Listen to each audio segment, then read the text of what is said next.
My mom took my $45,000 college savings to buy my sister's house. At 18, I ended up living in my car. Today, as a millionaire, I face them again, and the roles had reversed.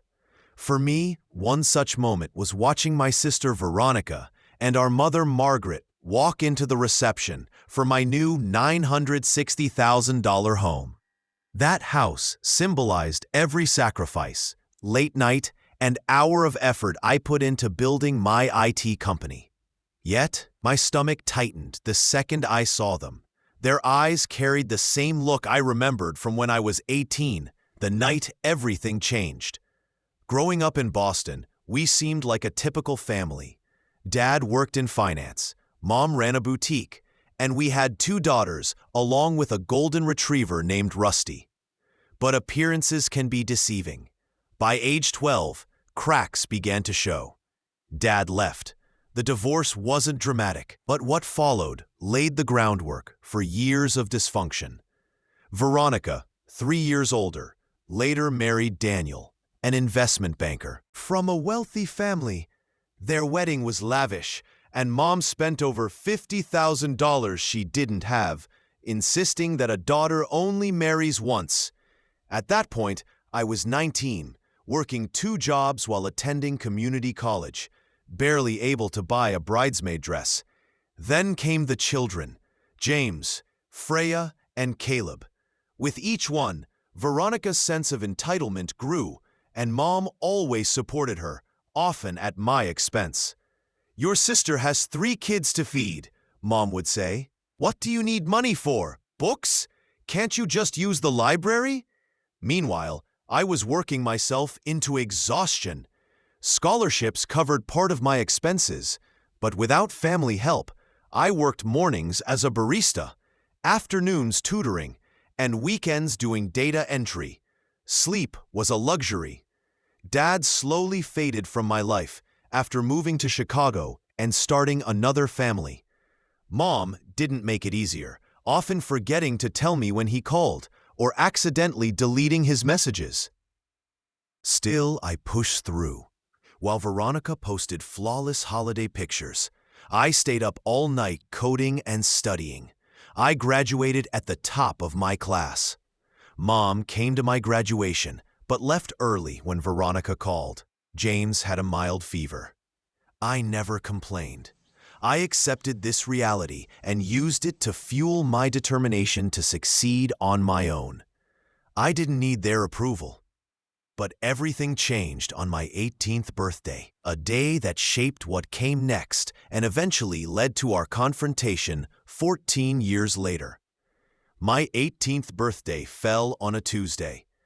I remember because I managed to get the evening off work, which was rare. I wasn't expecting a big celebration. Veronica and Daniel were expecting their 3rd child, and most attention was on them. Still, turning 18 felt important. I was legally an adult, had finished high school, and earned partial scholarships to 3 universities.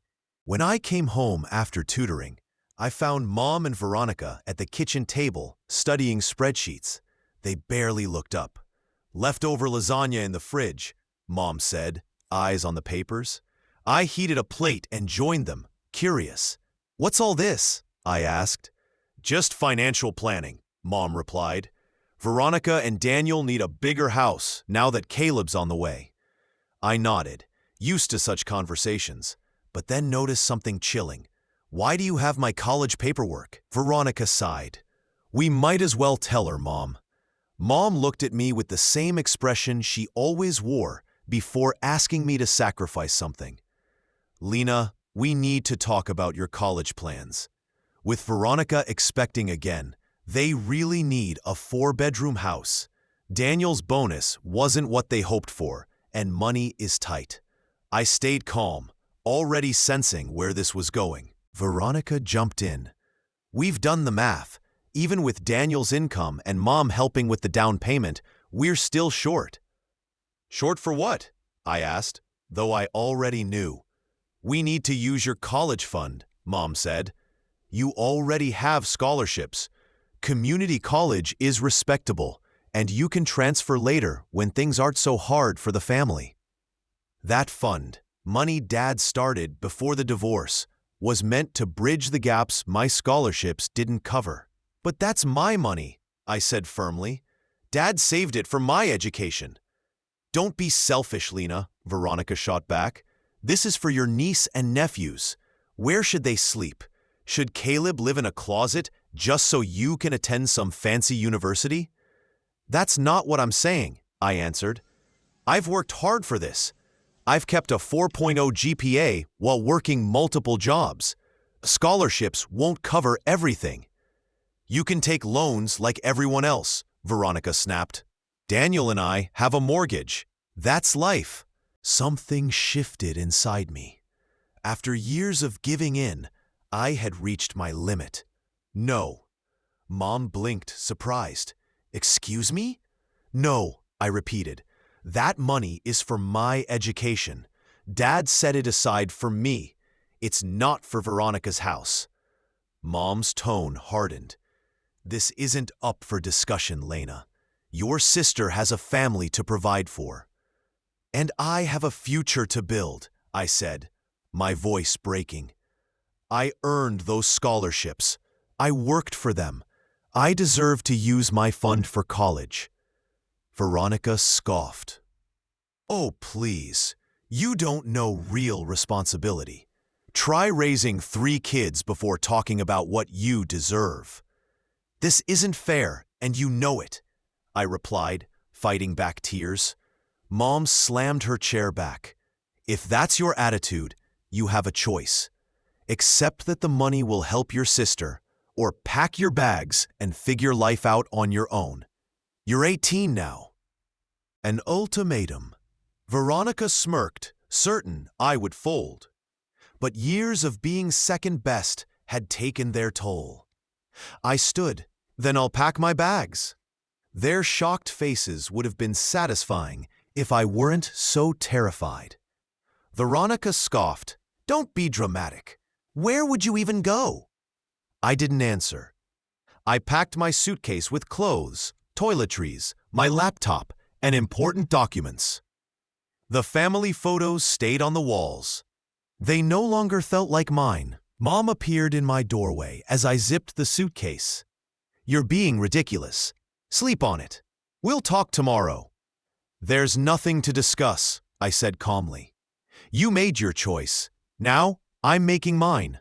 I walked past her, grabbed my backpack, and left. Nobody stopped me. Nobody called out. That night, I slept in my car in a Walmart parking lot, using my work uniform as a pillow. For 2 weeks, I lived that way, working 3 jobs, showering at the gym, keeping everything secret. On the 15th day, my computer science teacher, Professor Clara Huge, found me asleep in the library. She gently asked if I was okay. Something in her kindness broke me, and I told her everything. That night, she took me to her home and offered me her guest room. It's yours until you figure things out. No one should face this alone. Professor Huge became more than a teacher. She was my mentor, advocate, and the first person who believed in me without condition. She guided me through financial aid, helped me secure more scholarships, and gave me a reference for an internship that changed my life. That experience shaped everything after. It proved that chosen family can be more supportive than biological relatives. Most importantly, it showed me a strength I didn't know I had. With her help, I attended a state university instead of my dream school. It wasn't Boston University, but the computer science program was strong. While my peers joined clubs and went to parties, I worked non-stop, waitressing, manning the IT help desk, and freelancing as a web developer. Social life was nearly non-existent, but I maintained a perfect GPA. One classmate, Isabella Tran, became my best friend and later my business partner. I was methodical. She was impulsive. I specialized in back-end programming, while she excelled at design. Together, we were the perfect match. In our junior year, we started developing a money management app for young adults. Most tools were made for people already financially stable, not for those living paycheck to paycheck. We built a prototype called Sen, which helped users track spending, automate savings, and build credit responsibly. Professors admired it, but more importantly, our classmates used it and found it helpful. After graduation, Isabella and I faced a choice: steady corporate jobs or chasing our startup dream. I remembered Professor Hughes's words, "Sometimes the riskiest path leads to the greatest rewards." We chose the risky path. We moved into a small, run-down apartment, lived cheaply, and gave everything to Sen. I coded late into the night while eating instant noodles. Isabella worked on design until morning. We attended every networking event, pitch competition, and startup program. For 6 months, we heard nothing but rejections. Investors said we were too young, inexperienced, or focused on the wrong market. "College students don't care about financial planning," one said. But we refused to quit. Our breakthrough came with a small business grant. We hired a marketing specialist who helped refine our pitch. We shifted focus from students to recent graduates with student loans. Slowly, momentum grew. A tech blog featured us. A financial influencer endorsed Sen. Our users grew from thousands to hundreds of thousands. Through it all, I rarely thought of my family. Mom called 3 months after I left, not to apologize, but to confirm she used my college fund for Veronica's down payment. Dad occasionally texted, but our relationship stayed distant. I focused on building my business. Years flew by in a blur of coding, meetings, and growth. Sen expanded. We hired more staff and built a full financial platform. 5 years later, we received an acquisition offer from a major fintech company. The deal was life-changing, enough to make us wealthy many times over. At 30, I was suddenly richer than I ever imagined. The scared teenager sleeping in her car felt like a stranger. Financial stability gave me the freedom to make thoughtful choices. I invested wisely, donated to scholarships for first-generation students, and finally considered buying a real home, not just a place to sleep between shifts. After months of searching, I found it, a craftsman-style house in an upscale neighborhood. At $960,000, it was expensive, but within my means. With hardwood floors, large windows, a wraparound porch, and a spacious backyard, it needed work, but I saw the potential. As I signed the closing papers, I thought of the irony. 14 years earlier, my college fund was drained so Veronica could buy a bigger house. Now, through my own effort, I had bought one nearly worth $1 million. Our conversation was difficult, yet it opened the door to possibilities. He admitted that after I left, he lost track of me and felt too ashamed to make a real effort to find me. He mentioned he had divorced again and moved back to Boston, then asked if I would meet him for coffee. That meeting was awkward, but also healing. Dad apologized for not being present during the hardest years of my life. He confessed that he knew about the college fund situation, but claimed he didn't feel capable of intervening. I didn't forgive him immediately, but I respected his honesty. We agreed to work on slowly rebuilding our relationship. During our talk, he also revealed that Veronica and Daniel were struggling financially again. After Daniel's company restructured, they had to downsize. Mom continued to support them however she could. "They don't know about your success," Dad said quietly. I haven't told them. I simply nodded, unsure how I felt. A part of me wanted them to know I had succeeded despite everything, while another part preferred to keep my achievements private. As my house renovations neared completion, I decided to host a housewarming. After careful thought, I chose to invite my relatives.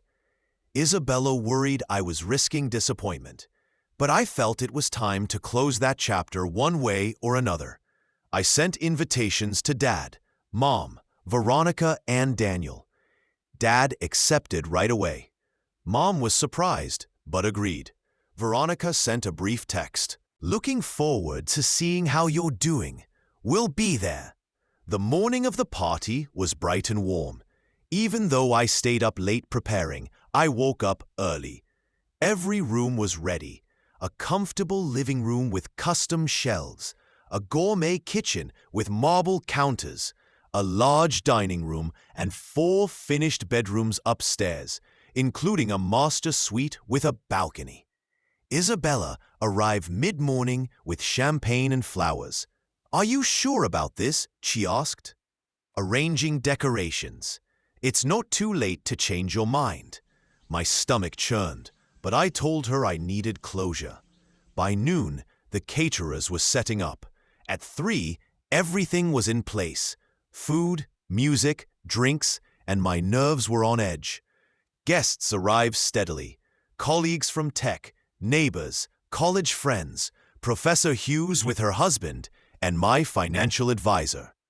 At 4:30, I opened the door to find my father standing with a gift bag.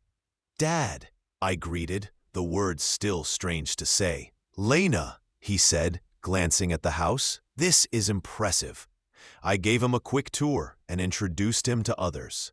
He seemed genuinely happy for me, though slightly uncomfortable among the professionals filling the space. "Your mother and sister should arrive soon," he added. I nodded, hiding my unease with a sip of water. Soon Isabella appeared at my side. "Your mother and sister are here." At the door stood Mom, looking barely changed, and Veronica, lovely but worn. Behind them were Daniel and their 3 children, James, now a teen, Freya, a preteen, and Caleb, about 10. "Lena," Mom said cautiously, "thank you for inviting us." I stepped aside to welcome them. The children hesitated, but relaxed when I told them about the game room upstairs. Soon, they disappeared with curiosity. Daniel admired the house with professional interest, noting the architecture. Veronica commented on the renovation with a sharper edge, inspecting closets, counters, and the yard. Mom was quieter, occasionally remarking on the decor. "This must have been quite an investment," she murmured. "It was," I admitted. Veronica pressed further, asking about my career, so I gave them a short version of my success story. Their polite interest quickly turned into shock when I confirmed I had sold my company for millions. As more guests arrived, I made introductions. I noticed Mom and Veronica whispering together in corners, while Daniel seemed more engaged with my colleagues. About an hour later, I raised a glass to thank everyone. I spoke briefly about the house representing more than a place. It was a milestone I once thought impossible. As I finished, Veronica stepped forward. With her familiar, assertive tone, she said, "Family is everything, and seeing Lena's home today makes me realize how perfect it would be for our family." The room went silent. Daniel protested quietly, but Veronica insisted. She argued that I was single, had no children, and didn't need so much space, while her family did. Mom supported her. Stunned, I listened as they began planning how my home would be divided among their children. The atmosphere was tense, but I felt unexpectedly calm. I pulled out my phone and connected it to the TV, displaying a restraining order I had filed years ago. evidence of being kicked out on my 18th birthday when they seized my college fund. Mom denied it, claiming I left by choice. I explained calmly that I was given an ultimatum. Either my fund went to Veronica's house or I left. I left and slept in my car in February in Boston. Murmurs spread among the guests. Dad looked pale, admitting he hadn't known it was that severe. I then displayed credit reports showing fraudulent accounts opened in my name after I left, purchases linked to Veronica, and a loan deposited into Daniel's account. Daniel looked shocked, realizing Veronica had lied. Professor Hughes pointed out that it was a felony. I revealed I had chosen not to press charges at 18, instead paying off $45,000 in fraudulent debt while working 3 jobs in college. Daniel's face was pale as I revealed further evidence. Veronica had secretly invested joint funds into failed ventures, losing over $200,000. He was devastated. The room grew heavier. With guests uncomfortable but unable to leave, I brought the focus back. They had come expecting me to surrender my home. That would never happen. I offered instead to set up education funds for the children who were innocent in this. Veronica dismissed it as charity, but I clarified that it was real family support. Mom stormed out. Veronica followed, though Daniel stayed behind. Later, Daniel apologized, admitting he hadn't known the truth. He hinted at divorce, unable to ignore the financial deceptions. Despite everything, I told him my offer for the kids still stood. The party ended with Isabella remarking it was the most dramatic housewarming she'd ever attended. I felt strangely lighter, realizing I had finally closed a painful chapter. In the weeks that followed, Daniel revealed their financial collapse was worse than anyone knew. Bankruptcy was unavoidable. He was grateful when I offered educational funds for the children. Slowly, we began to form a new connection focused on the kids. Dad also reached out, admitting his failures. Over dinner, he confessed that guilt and an affair had made him distant, and that Mom used it as leverage. He acknowledged his mistakes and expressed regret, and though I didn't excuse him, I began to understand his absence differently. Veronica eventually sent an email alternating between apology and justification. Mom, on the other hand, began calling daily, leaving voicemails that swung from anger to pleading. With therapy, I learned to set boundaries. My therapist reminded me that I wasn't responsible for managing their emotions, but I was modeling healthy limits for the children.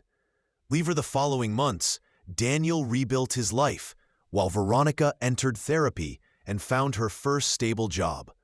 Though I felt compassion, I also saw how Mom's favoritism had harmed us both, me by neglect, Veronica by dependence. Mom never fully took accountability, sometimes even framing her actions as tough love.